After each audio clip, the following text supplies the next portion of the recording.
Kelly Ann Kolar is a Ph.D. student at UCLA.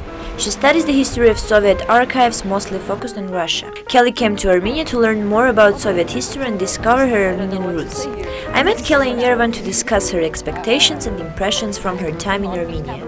Kelly, you have been here for 5 weeks. Yeah. So what expectations did you have?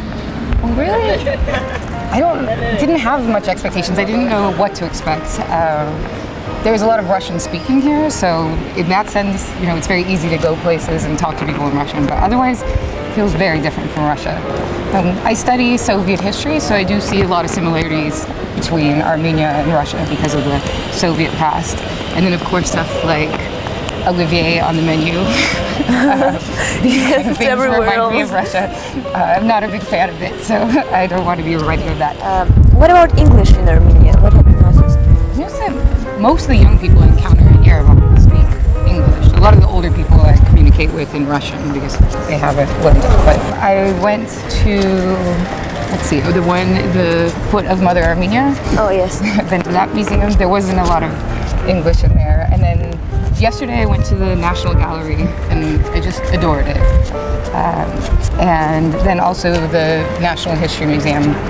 Unfortunately there's very little written in English or Russian, so I wasn't able to really get the context. Also in the National History Museum they had a small exhibit about World Book Capital, since Yerevan is World Book Capital for 2012. And unfortunately that also was only in Armenian, which I was very disappointed because this is an international distinction, so I thought this should at least have an international language. Maybe French, even though I can't read that, but maybe English or at least Russian.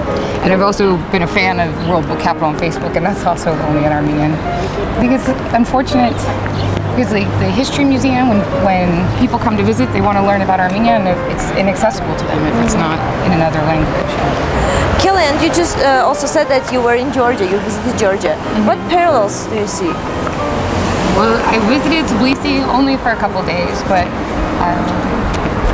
my impressions of it, definitely with the language, I think they spoke less English than just the people I encountered in Georgia. And because of the political situation, they were much less open to speaking Russian. I think Armenians, they must be linguists because everybody I meet here speaks so many languages. Like you speak English and Russian and Maybe Armenian. it's because of we're in the capital. But I was in the capital of Georgia and you don't encounter a young person that's trilingual. I fell in love with Armenia, so Armenia was my favorite. I guess I would feel the most welcome here. Though I also do love Russia and Georgia and the brief time I spent in Georgia. I think Armenians are the most kind, trying to help if you don't have a language in common. If you just know a few words in common, they will try and help you through the process and get you what you need if you're ordering something or buying something.